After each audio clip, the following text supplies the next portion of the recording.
Hello friends, अभिनव career point में आप सभी का स्वागत है। फ्रेंड्स, इसमें हम लोग आधुनिक भारत पढ़ रहे हैं और आधुनिक भारत में भारत के गवर्नर जनरल पढ़ रहे हैं। और इस श्रृंखला में आज का टॉपिक है लॉर्ड डलहौजी, जो भारत के गवर्नर जनरल की श्रृंखला में की कड़ी में बहुत ही इंपॉर्टेंट भारत का गवर्नर जनरल रहा है। यहाँ से क्वेश्चन सभी परीक्षाओं में लगभग बहुत सारे उठाए जाते हैं और सामने जो परीक्षाएँ होने वाली हैं, चाहे जीआईसी गवर्नमेंट इंटर कॉलेज के प्रवक्ता की परीक्षा हो, चाहे एलटी की परीक्षा हो, चाहे टीजीटी पीजीटी की परीक्षा हो, चाहे सुपर टेट की परीक्षा हो, पुलिस लेखपाल की परीक्षा, सभी में यहाँ से क्वेश्चंस जरूर उठाए जाते हैं, क्योंकि बहुत इंपॉर्टेंट ये टॉपिक रहा है। तो सबसे पहले आके देखते हैं कि लॉर्ड डलहौजी के संबंध में और कौन कौन सी बातें हैं। तो सबसे पहले इसके बारे में ये महत्वपूर्ण जानना है कि यह 36 वर्ष की आयु में भारत का गवर्नर जनरल बना। कितने वर्ष की आयु में? यह मात्र 36 वर्ष, यानी कि बहुत ही युवा गवर्नर जनरल बना। और इसकी जो नीतियां थी वह मुख्य रूप से दो रूपों में देखा जा सकता है। एक है साम्राज्यवादी नीति इसकी थी और दूसरी थी सुधारवादी। दो रूपों में इसको जाना जाता है।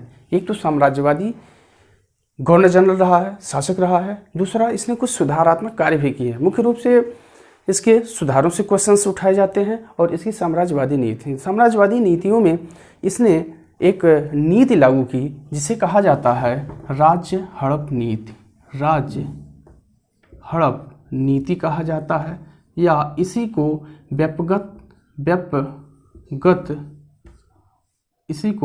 व्यापगत का सिद्धांत भी कहा जाता है।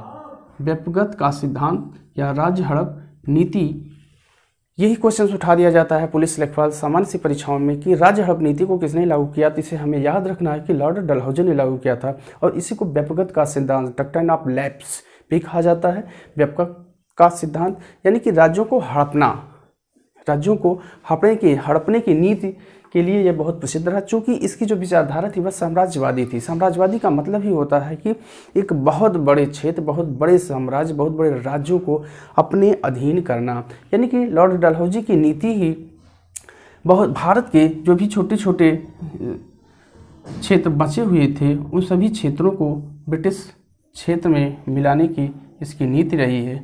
और इसके समय में जो भारत की भौगोलिक स्थिति थी उसका वर्णन लगभग इस रूपों में देखा जा सकता है, जैसा कि बनाने का हम प्रयास कर रहे हैं। और इसके समय में जो भारतीय राज्य थे वह मुख्य रूप से 3 भागों में बंटे हुए थे। जो भारतीय राज्य थे वे मुख्य रूप से 3 भागों में बंटे हुए थे। किसके समय में? लॉर्ड डलहौजी के समय में। तो ये लगभग बनाने का हमने प्रयास किया है। जो राज्य इसके समय थे वह प्रथम श्रेणी में थे पूर्ण स्वतंत्र राज्य, पूर्ण स्वतंत्र। दूसरा थे मुगल या मराठा के अधीन, मुगल या मराठा के अधीनस्थ थे। और तीसरा जो राज्य थे वे अंग्रेज़ों द्वारा निर्मित थे। तो ये 3 प्रकार के राज्य हुआ करते थे। लॉर्ड डलहौजी के समय तक आते आते ये 3 स्थितियां बनी हुई थी। और यहाँ पर अब जा कर के, चूँकि इस समय तक भारत का जो क्षेत्र था यहाँ जो थे वह मराठे हुआ करते थे और यहाँ जो था वह मैसूर हुआ करता था। इसको अगर आप मैप के थ्रू याद रखेंगे तो आपको याद रखने में बहुत आसानी होगी। और यहाँ जो हुआ करते थे वह निजाम हुआ करते थे। और ये वाला जो बेल्ट था पूरी तरह से यहाँ तक का जो बेल्ट था वह बंगाल का क्षेत्र हुआ करता था। और यहाँ का जो ये क्षेत्र हुआ करता था इसे कहा जाता था अवध का क्षेत्र। और यहाँ मुगल थे, दिल्ली के इर्द गिर्द उनकी सत्ता हुआ करती थी। और इस पूरे बेल्ट में यहाँ पंजाब हुआ करता था और यहाँ राजपूत हुआ करते थे। तो इस प्रकार संपूर्ण भारत छोटी छोटी रियासतों में भी बटा हुआ था। और ये बहुत बड़े जो यहाँ के शासक थे वे भी थे। और लॉर्ड डलहौजी तक आते आते चाहे वह मराठे हों, चाहे वह मैसूर हो, निज़ाम हो और इधर अवध वगैरह, इसका एक बहुत बड़ा क्षेत्र जो है अंग्रेज़ों के अधीन हो चुका था। चाहे वह मराठा संघर्ष रहा हो, आंग्ल मराठा संघर्ष, आंग्ल मैसूर युद्ध, निजाम से युद्ध, इन सारे युद्धों को लड़ते हुए बंगाल की तरफ प्लासी का युद्ध तथा बक्सर का युद्ध लड़ते हुए लगभग सारे क्षेत्रों पर अंग्रेज़ों का आधिपत्य स्थापित हो चुका था। तो ये एक साम्राज्यवादी नीति के तहत इसको समझना अनिवार्य है, चूँकि ये जानना अति आवश्यक। जब हम इसको कॉन्सेप्चुअल बाय मैपिंग जब देखेंगे तो ये हमें पूरी तरह से याद हो जाएगा कि तत्कालीन भारत की स्थिति क्या थी। लेकिन इन्हीं बीच बीच में छोटी छोटी कुछ रियासतें भी थी जो अंग्रेज़ों के द्वारा निर्मित थी तथा कुछ मुग़ल और मराठों के अधीन थी। इस तरह से बिखरी हुई स्थितियों में थी और यहाँ पर आकर के लॉर्ड डलहौजी ने अपनी इस राज्य हड़प नीति के तहत कुछ राज्यों को ज़बरदस्ती ब्रिटिश साम्राज्य में मिलाना प्रारंभ किया और यहीं से इसके खिलाफ काफ़ी विद्रोह भी हुए, बिगुल भी बजा इसके खिलाफ। तो इस तरह से अपनी इस नीति के तहत जो पूर्ण स्वतंत्र थे राज्य, वे अपने उत्तराधिकारी चुनने के लिए स्वतंत्र थे। लेकिन जो मुग़ल मराठा के अधीनस्थ थे उन्हें अंग्रेज़ों से अनुमति लेनी अनिवार्य थी, चूँकि मुग़ल और मराठों पर कहीं न कहीं अंग्रेज़ों का आधिपत्य स्थापित हो चुका था। लेकिन अंग्रेज़ों के द्वारा जो निर्मित राज्य थे वहाँ का जो उत्तराधिकारी था वह अंग्रेज ही निर्धारित करते थे। तो इसी श्रृंखला में अंग्रेज़ों ने यानी लॉर्ड डलहौजी ने कुछ राज्य थे जिनको अपनी नीति के तहत ब्रिटिश साम्राज्य में पूरी तरह से सम्मिलित कर लिया। तो इस प्रकार इसमें जो सबसे महत्वपूर्ण थे वे पहला था ये राज्य थे और ब्रिटिश राज्य में शामिल, यानी कि शामिल कब होते हैं उनकी टाइमिंग ये हुआ करती थी। जिसमें पहला जो राज्य था राज्य हड़प नीति के तहत जो बेपकत का सिद्धांत या राज्य हड़प नीति के तहत जो पहला राज्य इसका शिकार हुआ वह सतारा हुआ करता था और इसकी टाइमिंग जो थी वह 48 में थी और यहाँ आपका सतारा हुआ करता था जो महाराष्ट्र के एरिया में वर्तमान में पड़ता है और मराठों से कट करके यह बनाया हुआ था। तो इस तरह से ये सतारा था और दूसरे नंबर पे जो था वह जैतपुर था, जैतपुर, और तीसरे नंबर पर था संभलपुर, संभलपुर। और ये दोनों राज्यों का विलय 1849 ईस्वी में हुआ था। यानी कि राज्य हड़प नीति के तहत ये जो राज्य थे इनको कब मिलाया गया, यही से क्वेश्चन उठाया जाता है। ये थोड़ा सा हमने कॉन्सेप्चुअल चीज़ों को बताया और यहाँ ऑब्जेक्टिव क्वेश्चंस जो उठाए जाते हैं कि सतारा, ये पीसीएस जैसी परीक्षाओं में आईएएस और पीसीएस में इसकी मैचिंग को लेकर के क्वेश्चंस उठाए जाते हैं कि इस राज्य को राज्य हड़प नीति के तहत ब्रिटिश साम्राज्य में कब मिलाया गया। तो ये 1848 में सतारा को, 1849 में जैतपुर को। जैतपुर कहाँ था? जैतपुर यहाँ था, मध्य प्रदेश के इलाके में था। और यहाँ संभलपुर जो था वह उड़ीसा, यानी कि उड़ीसा के क्षेत्रों में था संभलपुर। और इसको भी 1849 ईस्वी में मिलाया गया। 1849 ईस्वी में संभलपुर को और 1849 में ही जैतपुर को मिला लिया गया। और आगे चल करके जो अगला राज्य राज्य हड़प नीति का शिकार होता है वह होता है बघाट। और ये 1850 ईस्वी में बघाट की एरिया जो थी वो यहाँ थी, यानी कि पंजाब के हिस्से में, पंजाब के क्षेत्रों में बघाट छोटी रियासत थी। इसका राज्य हड़प नीति के तहत विलय 1850 ईस्वी में किया गया। और बघाट के बाद उदयपुर, बघाट के बाद जो पांचवा राज्य इसका शिकार हुआ उदयपुर था। और ये 1852 ईस्वी में ब्रिटिश साम्राज्य में राज्य हड़प नीति के तहत इसका सम्मेलन किया गया। और उदयपुर भी कहीं ना कहीं यहाँ राजस्थान और मध्य प्रदेश के बॉर्डर पर स्थित था। उदयपुर कहाँ स्थित था? राजस्थान और मध्य प्रदेश के बॉर्डर पर। कुछ जगहों पर राजस्थान में दिखा दिया जाता है, कुछ जगहों पर मध्य प्रदेश के हिस्से में से दिखाया जाता है।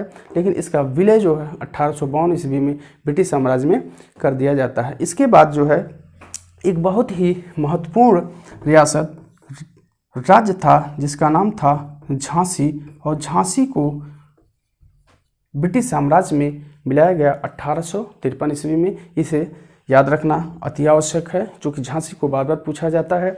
और झांसी जो था यह उत्तर प्रदेश के दक्षिणी उत्तर प्रदेश में आज भी स्थित है, झांसी जिला है। और यहीं पर अंग्रेज़ों का मुकाबला करती हुई महारानी लक्ष्मीबाई वीरगति को प्राप्त हुई थी। और अंत में यहाँ इस झांसी राज्य को भी ब्रिटिश साम्राज्य में 1853 ईस्वी में मिला लिया जाता है। और अंत में फिर एक राज्य है जिसका नाम है अवध। अवध का विलय जो है 1856 ईस्वी में किया गया। लेकिन अवध का विलय एक दूसरी नीति के तहत यहाँ पर यानी कहा जाता है कि इस पर कुशासन का आरोप लगाकर जेम्स आउटरम व्यक्ति को यहाँ की स्थिति का निरीक्षण करने के लिए, पर्यवेक्षण करने के लिए भेजा गया। और उसकी रिपोर्ट के आधार पर यानी जेम्स आउटरम की रिपोर्ट के आधार पर ही अवध का विलय जो है यह कुशासन का आरोप लगाकर, कुशासन यानी कि यहाँ अंतिम जो शासक थे वाजिद अली शाह यानी नवाब थे और उन पर शासन अच्छा न चलाना, कुशासन का आरोप लगाकर अवध का विलय भी 1856 ईस्वी में ब्रिटिश साम्राज्य में कर लिया जाता। तो इस प्रकार ये हमने देखा कि इसकी साम्राज्यवादी नीति के तहत, राज्य हड़प नीति के तहत इन राज्यों का विलय ब्रिटिश क्षेत्र में, ब्रिटिश राज्यों में मिलाया गया। अब हम देखते हैं जो इम्पोर्टेंट चीज़ है इसकी सुधारवादी नीतियों के तहत क्या क्या किया गया। पहला इसमें जो सबसे महत्वपूर्ण है वह रेलवे का विकास किया गया। रेलवे का विकास 1853 ईस्वी में किया गया। ये बहुत इंपॉर्टेंट है, लगभग परीक्षाओं में पूछा जाता है कि रेलवे का विकास कब किया गया। तो ये इसकी सुधारवादी यानी कि नवीन नीतियों से संबंधित थी। लेकिन ये राज्य हड़प नीति के साथ साथ 2-3 और क्षेत्र थे जिसको लॉर्ड डलहौजी ने अपने साम्राज्य में मिलाया, जिसमें था यहाँ पंजाब का इलाका, जो पंजाब का क्षेत्र था यानी कि पंजाब को इसने 1852 ईस्वी में सम्मिलित किया। और दूसरा जो क्षेत्र था यहाँ भारत के पूर्वी क्षेत्रों में यानी कि बर्मा का विलय भी इसने 1852 ईस्वी में यानी कि लोअर बर्मा और पीगू का क्षेत्र जो बर्मा में क्षेत्र था उसका विलय जो है 1852 में, तथा पंजाब के एरिया का विलय भी यानी आंग्ल सिख युद्ध लड़ करके इसने पंजाब तथा बर्मा को ब्रिटिश साम्राज्य में मिलाया। तथा एक और हिस्सा था जिसे आज सिक्किम राज्य का दर्जा प्राप्त है यानी कि सिक्किम का जो क्षेत्र था, सिक्किम और दार्जिलिंग का जो क्षेत्र था, सिक्किम और दार्जिलिंग अब पश्चिमी बंगाल में स्थित है और सिक्किम भारत का एक राज्य है। तो इन क्षेत्रों को भी, इन 3 क्षेत्रों को भी लॉर्ड डलहौजी ने पंजाब और बर्मा को 1852 ईस्वी में तथा सिक्किम, दार्जिलिंग सहित उसके और क्षेत्रों को 1850 ईस्वी में अपने ब्रिटिश साम्राज्य में इसने मिला लिया। इस प्रकार इसीलिए इसे एक विस्तृत साम्राज्यवादी गवर्नर जनरल, विस्तृत साम्राज्यवादी शासक के रूप में लॉर्ड डलहौजी को जाना गया। और दूसरी तरफ इससे सुधार से संबंधित जो क्वेश्चंस आते हैं उसमें रेलवे से संबंधित सबसे जो इम्पोर्टेंट क्वेश्चन उठाया जाता है कि रेलवे का विकास किसके समय में हुआ और यहीं से भारत में रेलवे का प्रचलन प्रारंभ हुआ। यानी लॉर्ड डलहौजी के समय में ही 1853 ईस्वी में भारत में सबसे पहले रेल चली जो मुंबई से लेकर के थाने के बीच चली थी और यह कुल 34 किलोमीटर की दूरी में चली थी। 16 अप्रैल 1853 ईस्वी को चलाई गई थी भारत में पहली रेल। तो इस प्रकार यह रेलवे का विकास हुआ। और दूसरी तरफ विद्युत तार व्यवस्था यानी कि तार व्यवस्था, इसको याद रखना अनिवार्य है। ये भी 1853-54 ईस्वी में भारत में तार व्यवस्था का प्रचलन किया गया। ये सबसे पहले कलकत्ता से आगरा के बीच, कलकत्ता से आगरा के बीच पहली बार तार व्यवस्था का प्रचलन प्रारंभ हुआ, तार व्यवस्था को लागू किया गया। और आगे चल करके जब इसी लॉर्ड डलहौजी के बाद भारत में प्रथम स्वतंत्रता संघर्ष होता है, 1857 की क्रांति होती है, तो उसमें एक क्रांतिकारी के द्वारा कहा जाता है कि इसी तार ने हमारा गला घोंट दिया। यानी इसी तार व्यवस्था के तहत ही क्रांतिकारियों की जो योजना थी उसके बारे में अंग्रेज़ों को खबर लग गई थी। तार एक जगह से दूसरी जगह तार के माध्यम से खबरों को भेज दिया गया था। इसीलिए इस क्रांतिकारी ने कहा कि इस तार व्यवस्था ने हमारा गला घोंट दिया। विद्युत तार के साथ साथ जो अगला सुधार होता है ये रेलवे का हो गया और ये तार व्यवस्था हो गई, और ये थर्ड पर जो है ये डाक व्यवस्था, डाक व्यवस्था। तो मित्रों इस चीज़ को जरूर याद रखिएगा, ये जो रेलवे है, ये जो तार व्यवस्था है, जो डाक व्यवस्था है, इन सभी को लाने का श्रेय जो है लॉर्ड डलहौजी को ही है। और 2 पैसे की टिकट से संपूर्ण भारत में कहीं पर भी डाक, कहीं पर भी पत्र भेजा जा सकता था डाक व्यवस्था के तहत। तो 1854 से डाक व्यवस्था का प्रारंभ हुआ, डाक व्यवस्था का प्रचलन हुआ। और चौथी जो महत्वपूर्ण बात थी वह सार्वजनिक निर्माण विभाग, यानी कि सार्वजनिक या लोक निर्माण विभाग बनाया गया। और यह भी 1854 में ही लोक निर्माण विभाग स्थापित किया गया। इसके द्वारा नहरों को खुदवाया गया, नहरों का जो है कि साफ सफाई करवाई गई, रोड को निर्माण किया गया, रोडों के किनारे पेड़ पौधों को लगाए गए। तो इस प्रकार से लोक सेवा से संबंधित जो कार्य थे वह इसी विभाग के तहत किए जा रहे थे। तो इस प्रकार सार्वजनिक लोक निर्माण विभाग, रेलवे, डाक, तार के साथ साथ लोक शिक्षा विभाग, लोक शिक्षा विभाग 1854। तो इस प्रकार लॉर्ड डलहौजी के द्वारा ही लोक शिक्षा विभाग 1854 ईस्वी में स्थापित किया गया। लोक शिक्षा विभाग के तहत शैक्षिक क्षेत्रों में विशेष जोर दिया गया, शिक्षा के क्षेत्रों में विशेष जोर दिया गया। भारत की जो क्षेत्रीय भाषाएं थी, भारतीय भाषाएं थी, उन भाषाओं में शिक्षा पर और प्रारंभिक स्तर की शिक्षा पर विशेष जोर दिया गया। और इसी के समय 1854 ईस्वी में चार्ल्स वुड का डिस्पैच आया, जिसे भारतीय शिक्षा का मैग्ना कार्टा कहा जाता है। सेम इसी रूप में क्वेश्चन पूछ दिया जाता है कि भारतीय शिक्षा का मैग्ना कार्टा किसे कहा जाता है, तो चार्ल्स वुड डिस्पैच को भारतीय शिक्षा का मैग्ना कार्टा कहा जाता है। चूँकि यह अब इस डिस्पैच के तहत विश्वविद्यालय शिक्षा पर विशेष जोर दिया गया तथा शैक्षिक क्षेत्रों में विशेष कार्य किए गए।